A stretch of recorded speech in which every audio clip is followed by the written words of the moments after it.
And there's a summary for most Yuri anime, but yeah, slight change of plans, as it turned out the Magical Girl and the Evil Lieutenant is only going to be a 12-minute anime each week. And while I thought this first episode was actually pretty good, it wasn't quite enough to make a full review out of, so we're just gonna do a double feature with VTuber Legend. So yeah, I guess you can look forward to these doubly magical reviews every Wednesday this season.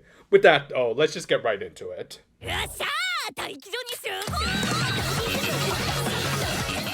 We opened this series with what looked like Hatsune Miku going worldwide yet again, but instead it was a rather refined looking princess VTuber named Aoyuki who did give off the impression that she was a sweet and innocent little maiden until you heard her voice. Yeah, we'll save talking about the opening for just a minute, but for many who knew this VA, we could tell what was coming.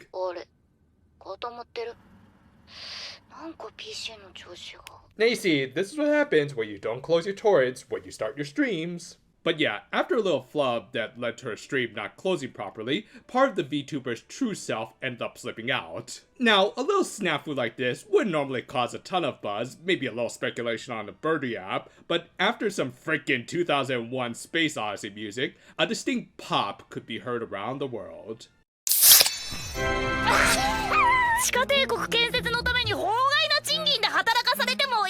Hey, come on, girl. I hear Dr. Hell doesn't pay that badly. Yep, as it turned out, the real Aoyuki was a garish alcoholic who gushed over her fellow female VTubers to the point that, she must have a ton of alt accounts dedicated just to them. Which again, considering who she was voiced by, none of this really came off as a big surprise. Like, if you've seen any interviews with Ayane Sakura, aka Ayano, then you know that she's a bit of a loudmouth who talks not like one of the boys, but rather one of the guys, if you get what I'm saying. She also admitted in one interview that she almost experimented with her childhood friend who was a legit bisexual. I mean, she didn't go through with it, so I guess she could still be considered hetero, but that friend did end up teaching her about the world of Yuri, and, well, as far as I could tell, I don't think she ever left it.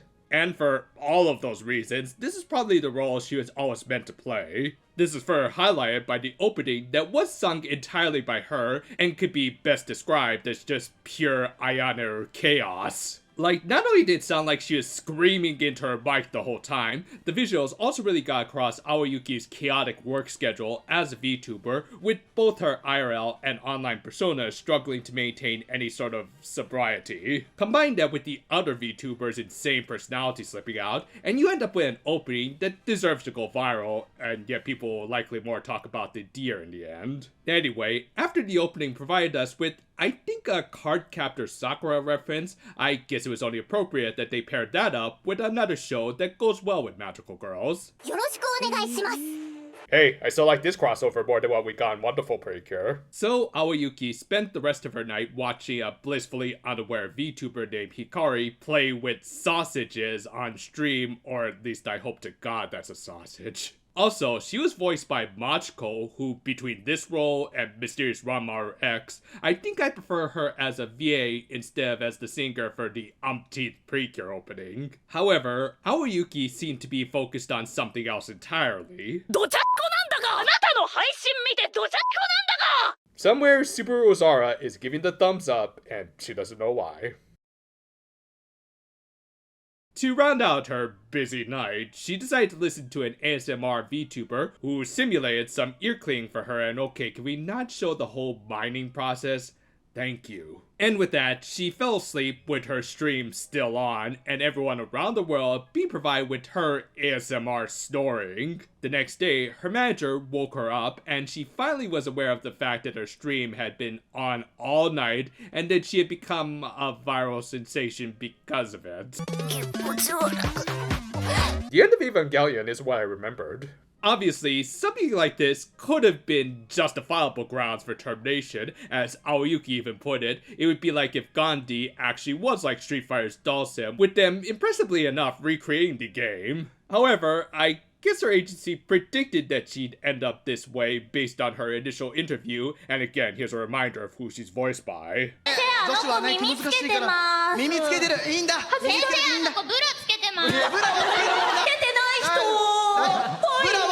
Thus, if anything, they were actually anticipating that she'd break out like this, and objectively, she had gotten a lot of new followers, so may as well just go with it, right? Well, unfortunately, Aoyuki did kind of want to maintain her pure princess image that she had worked so hard to build up, but as her manager put it best, the genie was already off the bottle. This left her with a legit interesting little conundrum, as on the one hand, she knew she had to give the people what they wanted, but in that case, wouldn't it also be that she'd have to completely discard her VTuber persona? Hell, a directorial choice that I really liked in the show was how the IRL VTubers still look like their online selves, even though logically we know that they wouldn't go around town in full regalia like Aoyuki was. And I think this is supposed to symbolize their inability to distinguish between their on and offline personalities, especially in Aoyuki's case, who was unsure what direction she wanted to take with her character. Yeah, amongst all of this boorish comedy and overzealous Yuri, this is actually a really good introspective scene for our lead. In the end though, she found her answer at the bottom of a beer can.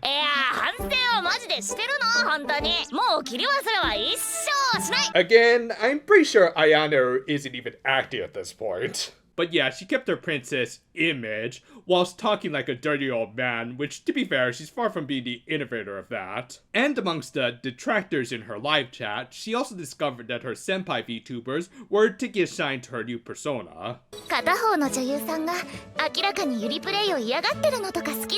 Ayano, are you sure you didn't do anything with your bisexual friend?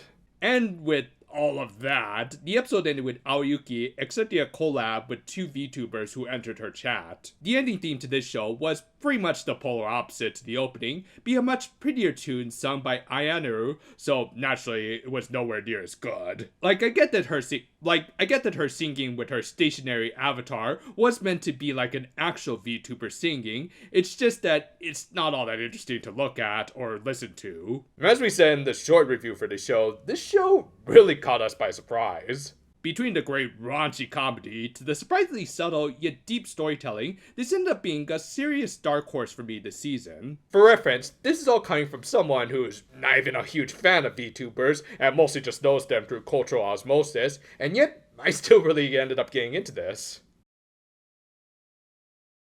Off the bat, I'm not going to pretentiously say that I relate with the show and characters as a freaking Z-list YouTuber. I mean, if I'm going to be honest, I don't even put on that much of a persona in these videos. And yet, I still really got into the show as an observer to the effects of social media. Aoyuki was a case of how one little mundane slip-up could completely alter everyone's perception of someone through the infinite eyes of the Bird app. As a result, she did have an interesting little conflict of trying to figure out how much she should separate her online persona with her IRL self. She of course just chose to be herself, which yeah, saying that sounds like something right out of Precure or something. Hell, the head writer of the show, Deko Ako, has been an on and off writer for that franchise. However, much like some of her better episodes for those shows, this one had a good mixture of comedy and plenty of Yuri. In fact, after being free from the constraints of the current season, where she wrote honestly one of the most boring episodes of that season, she was really able to show off her real stuff between Aoyuki's dirty dad jokes and her simping hard for her senpai VTubers. Of course, as I kind of gushed in the review myself, Ayano's performance of the character really put it over the top, especially when you realize this character is pretty much her own unfiltered avatar. And overall, this is just a great first episode that instantly got me hooked through its great comedy, and surprisingly at times, its deep commentary on VTuber and online culture in general. While I honestly don't have the money to buy any sort of membership, I'm definitely going to at least subscribe for more of this show over this season. Of course, for this season, we were originally going to cover The Magical Girl and the Evil Lieutenant, which we still are going to do,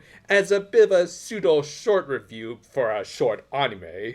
We'll mostly just have a few quick reactions from me, and then a little summary at the end to keep these videos from going too long. So with that, play the clips. Because yeah, they would totally be able to afford a scale model of Godzilla for the next movie. Run, stupid! I don't think Kira likes it when his evil generals turn into normies.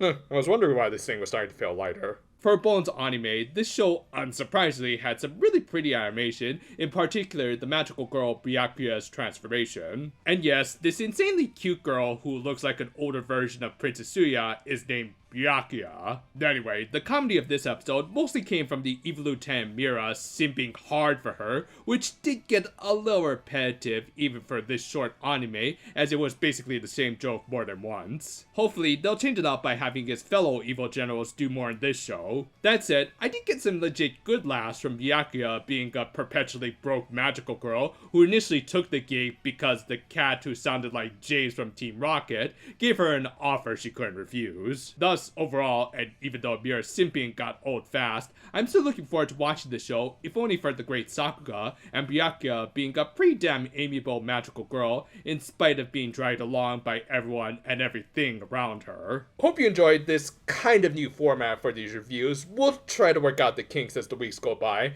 and until next time though, farewell for now my friends, and darn it, I think I left the door open again. Well, time to go duck hunting!